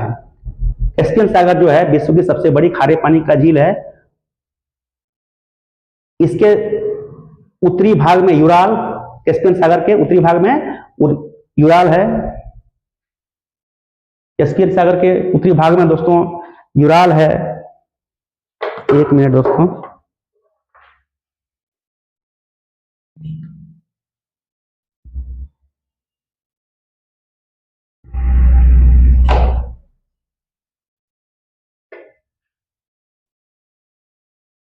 कैस्पियन सागर के उत्तरी भागों में, ये कैस्पियन सागर विश्व की सबसे बड़ी खारे पानी की झील है। इसके उत्तरी भाग में यूराल पर्वत पड़ता है एवं वोल्गा नदियां गिरती है। इसके उत्तरी भाग से आके इसमें यूराल एवं वोल्गा नदियां आके गिरती है। यूराल पर्वत तो है ही, लेकिन यूराल एक नदी भी है जो कैस्पियन सागर के उत्तरी भाग से आकर गिरती है। अतः यहाँ लवणता कम है, परंतु इसके दक्षिणी भाग में स्थित काराबुगास की खाड़ी में 140% लवणता पाई जाती है। काराबुगास की खाड़ी भी एक झील ही है, एक समुद्र है, उसकी लवणता 140 पाई जाती है। अरल सागर झील कजाकिस्तान और उज्बेकिस्तान की सीमा पर है। अरल सागर झील जो है, अरल सागर भी एक झील है, वो अरल सागर झील जो है कजाकिस्तान और उज्बेकिस्तान की सीमा पर है। इसमें अमुदरिया और सरदरिया नदियां गिरती हैं। अमुदरिया और सरदरिया नदियां गिरती है। विक्टोरिया झील युगांडा, तंजानिया, केन्या के मध्य सीमा बनाती है। न्यासा और मवाली झील तंजानिया, मवाली व मोजाम्बिक के मध्य सीमा पर बनाती है। टंगनाका झील जायरे, तंजानिया और जाम्बिया के बीच स्थित है। टंगनाका झील भी एक दोस्तों बहुत महत्वपूर्ण झील है जो जायरे, तंजानिया, जाम्बिया के बीच स्थित है। Great Slave, Great Bear, Reindeer, Winnipeg, Athabasca झीलें कनाडा में स्थित है। ये सब झीलें दोस्तों Great Slave, Great Bear, Reindeer, Winnipeg, Athabasca Canada में। अथावास्का झील के निकट ही यूरेशियन सिटी है, यूरेनियम सिटी। अथावास्का झील ये बहुत ही इंपॉर्टेंट है दोस्तों। अथावास्का झील के निकट यूरेनियम सिटी स्थित है, यूरेनियम सिटी। ग्रेट बियर झील के निकट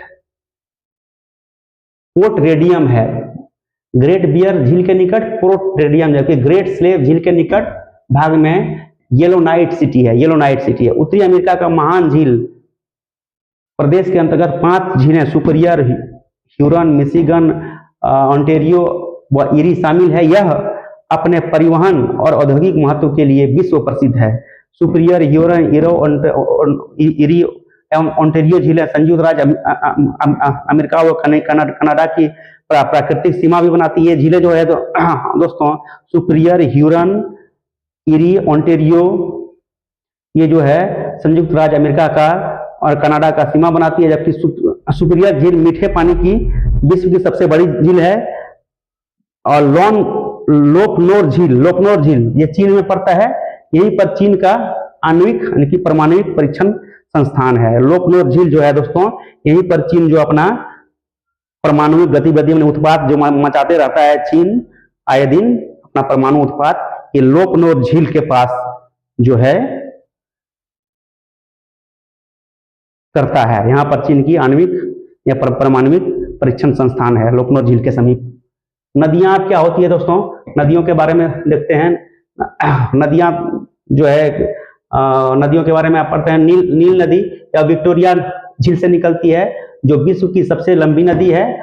अस्वान बांध और नासिर झील इसी पर स्थित है। अमेजन आयतन की दृष्टि से विश्व की सबसे बड़ी और लंबाई में विश्व की दूसरी सबसे बड़ी नदी है। अमेजन नदी दोस्तों लंबाई में दूसरी सबसे बड़ी, सबसे लंबी नदी नील है, लेकिन आयतन में सबसे बड़ी नदी अमेजन है। मिसौरी नदी, ये दोनों नदियां विश्व की सबसे बड़ी नदी तंत्र बनाती है। मिसिसिपी और मिसौरी नदियां, ये दोनों मिसिसिपी और मिसौरी नदियां, ये नदियां विश्व के सबसे बड़ी नदी तंत्र का निर्माण करती है। ये नदियां पक्षीपाद डेल्टा, बर्ड फूड डेल्टा भी बनाती है। रियो ग्रांडे यह संयुक्त राज्य अमेरिका और मेक्सिको के मध्य सीमा बनाती है। रियो ग्रांडे संयुक्त राज्य अमेरिका और मेक्सिको के मध्य कौन नदी सीमा बनाती है? रियो ग्रांडे नदी। सेंट लॉरेंस नदी यह विश्व का सबसे व्यस्तम आंतरिक जल परिवहन मार्ग है। नियाग्रा जलप्रपात इसी नदी पर स्थित है। नियाग्रा जलप्रपात दोस्तों इसी पर स्थित है। कोलोरेडो नदी विश्व प्रसिद्ध ग्रेट कैनियन, विश्व प्रसिद्ध ग्रैंड कैनियन और हुअर बांध इसी नदी पर स्थित है, कोलोरेडो नदी पर। सेंट लॉरेंस नदी यह विश्व का व्यस्तम आंतरिक जल परिवहन नदी है। नियाग्रा जलप्रपात इस नदी पर स्थित है। यह हो गया था दोस्तों राइन नदी। यह नदी यह यूरोप का सबसे व्यस्त आंतरिक जल परिवहन मार्ग है। राइन नदी यूरोप का, इसके माध्यम से कोयले का अधिक परिवहन किए जाने के कारण इसे कोयला नदी भी कहा जाता है। राइन नदी को कोयला नदी भी कहा जाता है। यूरोप का व्यस्तम बंदरगाह राइटडम इसी नदी पर स्थित है। डैन्यूब नदी जर्मनी के ब्लैक फॉरेस्ट पर्वत से निकलने वाली यह नदी यूरोपीय देशों के 5 राजधानियों डैन्यूब नदी बेलग्रेड यूगोस्लाविया में, Bratislava Slovenia, Bucharest Romania, Budapest Hungary, Vienna Australia से गुजरते हुए काला सागर में जाकर गिरता है। डैन्यूब नदी काला सागर में जाकर गिरता है और 5 राजधानियों से होकर गुजरता है। वोल्गा नदी ये इसलिए इंपॉर्टेंट भी है दोस्तों। कौन कौन राजधानियां हैं? बेलग्रेड, ब्राटिस्लावा, बुखारेस्ट, बुडापेस्ट और वियना, ऑस्ट्रिया की राजधानी वियना से होकर वोल्गा नदी। वल्दाई पहाड़ी से निकलने वाली यह नदी कैस्पियन सागर में गिरती है। यह यूरोप की सबसे लंबी नदी है। यह यूरोप की दोस्तों सबसे लंबी नदी है। वोल्गा नदी दोस्तों यूरोप की सबसे लंबी नदी है। नाइजर नदी गिनी की खाड़ी में गिरने वाली यह तेल नदी के नाम से जाना जाता है नाइजर। जाम्बेजी नदी विक्टोरिया जलप्रपात और केरिबा बांध इसी पर स्थित है। कांगो या जायरे नदी यह विषुवत रेखा को 2 बार काटती है दोस्तों। विषुवत रेखा को 2 बार काटने वाली ये कांगो नदी है। स्टैनले और लिविंगस्टन जलप्रपात इसी नदी पर, स्टैनले और लिविंगस्टन जलप्रपात इसी पर स्थित है। कांगो नदी को जायरे नदी भी कहा जाता है। ये इसलिए भी इंपॉर्टेंट है क्योंकि विषुवत रेखा को 2 बार काटती है। कर्क रेखा को 2 बार काटने वाली नदी दोस्तों अपने भारत में स्थित है, जिसको माहे नदी कहा गया है। तो राजस्थान में माहे नदी जो है राजस्थान में कर्क रेखा को 2 बार काटती है और विषुवत रेखा को कांगो या जायरे नदी 2 बार काटती है। और एक और नदी है जो कि मकर रेखा को 2 बार काटती है, जिसे लिम्पोपो नदी कहा गया है। लिम्पोपो नदी को घड़ियाली नदी भी कहा जाता है। ये आगे नदी चैप्टर में हम बढ़िया से क्लियर कर देंगे। लिम्पोपो नदी यह दक्षिण अफ्रीका का हवाई वेल्ड से निकलने वाली नदी है और मकर रेखा को 2 बार काटती है। माही नदी दोस्तों आ गया।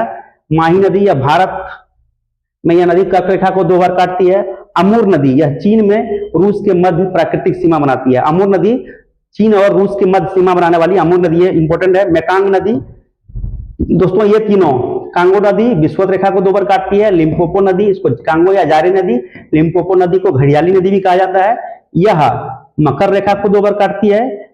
और माही नदी जो भारत में है राजस्थान में, कर्क रेखा को 2 बार। अमूर नदी भारत और चीन के बीच, चीन और रूस के बीच प्राकृतिक सीमा बनाता है। मेकांग नदी यह दक्षिण अफ्रीका एशिया का सबसे लंबी नदी है। यह दक्षिण पूर्व एशिया का सबसे लंबी नदी है। मरे डार्लिंग नदी यह कॉसियुस्को पर्वत से निकलती है। यह ऑस्ट्रेलिया की सबसे बड़ी नदी है। मरे डार्लिंग नदी ऑस्ट्रेलिया की सबसे बड़ी नदी है। नदियों का अपवाह तंत्र और प्रतिरूप। अपवाह तंत्र एक दीर्घकाल में जलधारा की उत्पत्ति और विकास को दर्शाता है, जबकि अपवाह प्रतिरूप का तात्पर्य जलधारा की स्थानिक व्यवस्था से है, जो चट्टान की भूगर्भिक संरचना, अनाच्छादनात्मक इतिहास, पर्दनात्मक और निचनात्मक इतिहास और जलवायु दशाओं के द्वारा निर्धारित होते हैं। नदियों के अपवाह तंत्र के अनुसार विभाजन। क्रमवर्ती नदियां, इस क्रम की नदियां किसी क्षेत्र विशेष के ढाल के अनुरूप प्रवाहित होती है तथा भौमिक की संरचना के साथ समायोजित होती है, जैसे अनुवर्ती, परवर्ती, प्रत्यानुवर्ती, अनानुवर्ती सरिता, ये क्रमवर्ती नदियां हैं। ये ढाल स्वरूप प्रवाहित होती है दोस्तों और आने वाले काल में अगर उसके मार्ग में कोई स्थल रूप उभर के पहाड़ उभर के मान लिया ऊपर आ जाए तो उसे उसके बगल से होकर प्रवाहित होने लगती है। उसे इसमें अनुवर्ती, परवर्ती, प्रत्यानुवर्ती और अनानुवर्ती सरिता आती है। किसी भी क्षेत्र में सर्वप्रथम अनुवर्ती नदियां का उद्भव होता है जो क्षेत्रीय धरातल के प्रारंभिक ढाल के अनुरूप प्रभावित होती है। अनुवर्ती नदियां क्षेत्रीय ढाल के प्रारंभिक ढाल के अनुरूप प्रभावित होती है। अनुवर्ती नदी में समकोण पर मिलने वाली नदियां परवर्ती, समकोण पर मिलने वाली नदियां जो होती है उसको परवर्ती नदी। अनुवर्ती नदी में जब समकोण पर, जैसे ये नदियां प्रवाहित हो रही है दोस्तों, इसमें आकर ये नदियां मिल गए तो ये नदी जो है ये परवर्ती नदी है, ये अनुवर्ती नदी है और ये सारे परवर्ती नदियों के उदाहरण हैं। ये परवर्ती नदी हो गया, ये परवर्ती नदी हो गया, परवर्ती नदी कहलाते हैं। प्रधान अनुवर्ती नदी के प्रवाह की दिशा में विपरीत दिशा में बहने वाली नदी को प्रत्यानुवर्ती, और परवर्ती नदी में जो फिर आके इसके लंबवत मिलती है उसको हम लोग प्रत्यानुवर्ती कहते हैं। एक अनुवर्ती हो गया, एक दोस्तों एक अनुवर्ती हो गया, एक परवर्ती हो गया, एक प्रत्यानुवर्ती।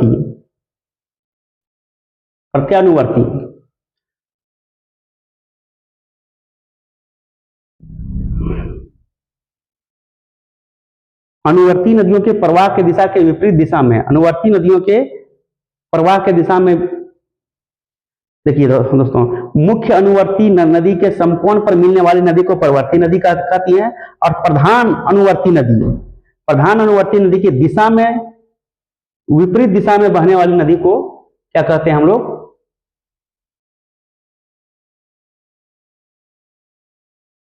प्रत्यानुवर्ती। मतलब ये एक प्रधान अनुवर्ती नदी है, इसके विपरीत दिशा में कोई नदी अगर बहेगी तो उसको प्रत्यानुवर्ती नदी हम लोग कहेंगे। दोनों एक दूसरे का प्रत्यानुवर्ती नदी कहलाता है, अर्थात दोनों अपने आप में अनुवर्ती नदी है और एक नदी इधर से बह रही है, एक नदी इधर से बह रही है और एक इधर से बहेगी तो दोनों एक दूसरे का प्रत्यानुवर्ती नदी कहलाएगा और अपने आप में वो एक अनुवर्ती नदी है और उसके लंबवत आकर उसमें अनुवर्ती नदी में मिलने वाली नदी को परवर्ती नदी कहते हैं।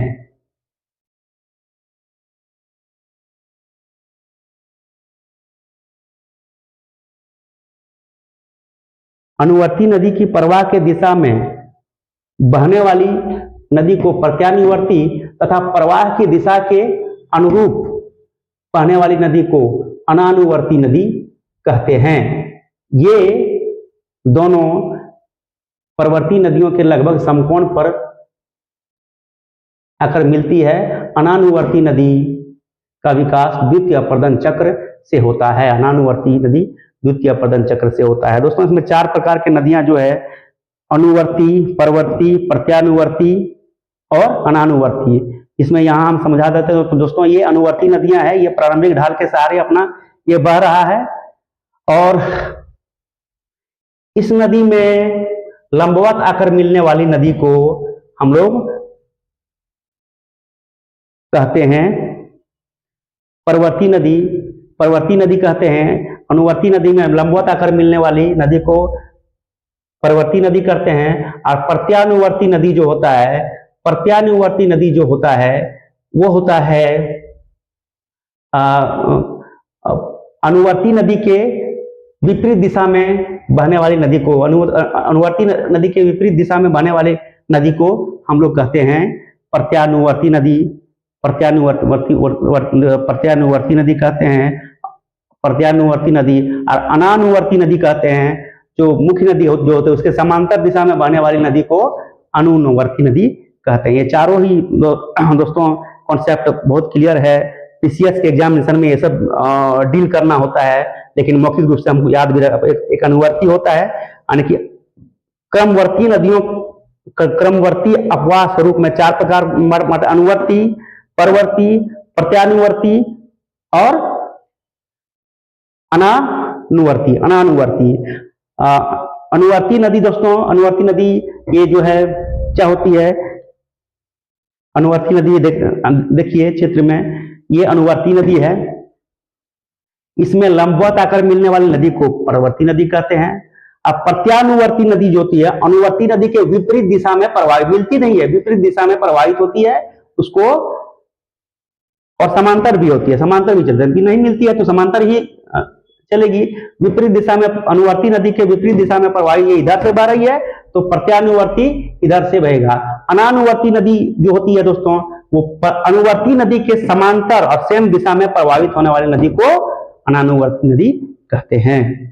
अब दूसरा है दोस्तों अक्रमवर्ती अपवाह तंत्र।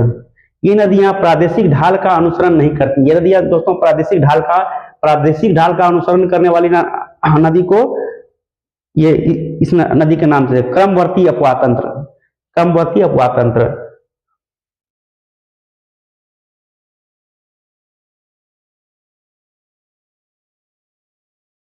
दूसरा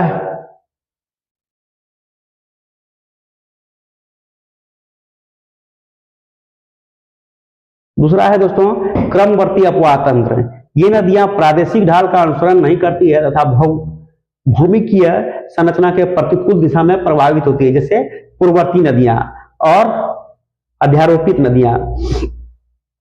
पूर्ववर्ती और अध्यारोपित नदियां, इन दोनों में मुख्य अंतर यह है कि जहां पूर्ववर्ती नदियां अपने प्रवाह मार्ग में स्थानीय उत्थान को काटकर अपने पूर्ववर्ती मार्ग का अनुसरण करती है। पूर्ववर्ती नदियों, अध्यारोपित नदियों में, यही पूर्ववर्ती नदियां क्या होती है दोस्तों कि उसके मार्ग में कोई अगर पहाड़ पत्थर आ जाता है तो उसको काट कर अपनी मार्ग में आगे बढ़ता है। जैसे हिमालय को काट कर जो है ब्रह्मपुत्रा नदी आई है, फिर सिंधु नदी भी हिमालय को काटता है। तो ये क्या है, पूर्ववर्ती नदियां हैं। पहले भी वहीं बह रहा था और आज भी वहीं बह रही है। ये पूर्ववर्ती नदियों का उदाहरण है। वहीं अध्यारोपित नदियां अपनी संरचना में निर्मित घाटी या आरोपण निचली संरचना को भी काटती है, चाहे वह किसी भी प्रकार का संरचना क्यों ना हो। सिंधु सतलज गंगा ब्रह्मपुत्रा आदि पूर्ववर्ती नदियों की, जबकि सोन, चंबल, स्वर्णरेखा, बनास आदि अध्यारोपित नदियों के उदाहरण है। अध्यारोपित नदियां क्या होती है? अध्यारोपित नदियां अपनी संरचना में निर्मित घाटी का अध्यारोपण निचली संरचना में भी करती है। निचली संरचना में भी मतलब वो गहरी खाई एकदम बनाते जाता है। तो ये हुआ अध्यारोपित नदियां। जालीनुमा प्रतिरूप, ये दो प्रकार के होते हैं नदियां।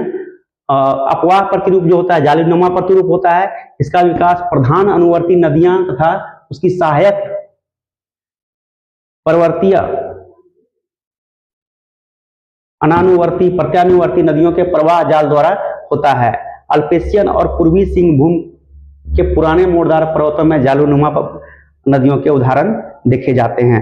आयताकार अपवाह स्वरूप, आयताकार प्रतिरूप में भी सहायक नदियां अपने मुख्य नदियों से समकोण पर मिलती है तो उसको आयताकार नदियां कहते हैं, किंतु अपने नदियों में मिलने के स्थान का कोण चट्टान के संधियों द्वारा निर्धारित होती है। मतलब ये आयताकार रूप में मिलता है, अपने मूल नदियों में आयताकार रूप में मिलता है तो इसको कहते हैं आयताकार प्रतिरूप। जालीनुमा प्रतिरूप में दोस्तों जाली के समान अपने अनुवर्ती नदियों में कई सहायक नदियां आके मिलता है तो जाली के समान बनाता है, उसको जालीनुमा प्रतिरूप कहते हैं। पादपाकार अपवाह प्रतिरूप, इसका विकास मुख्य रूप से ग्रेनाइट शेल और चौड़े तथा सपाट विस्तृत भाग में होता है। यह देखने में वृक्ष के तने और शाखाओं के समान लगते हैं। छोटा नागपुर पठार की नदियों में इस प्रतिरूप को देखने को मिलता है। वृक्ष के समान मतलब देखने को मिलता है दोस्तों। अपकेंद्रीय या अर्य प्रतिरूप, रेडिकल ड्रेनेज, इस प्रतिरूप में नदियां किसी उच्च स्थान से निकलकर चारों तरफ प्रवाहित होती है। एक ही स्थान से निकलकर चारों तरफ से प्रवाहित होती है। जैसे अमरकंटक, पारसनाथ की पहाड़ी और माउंट आबू से निकलने वाली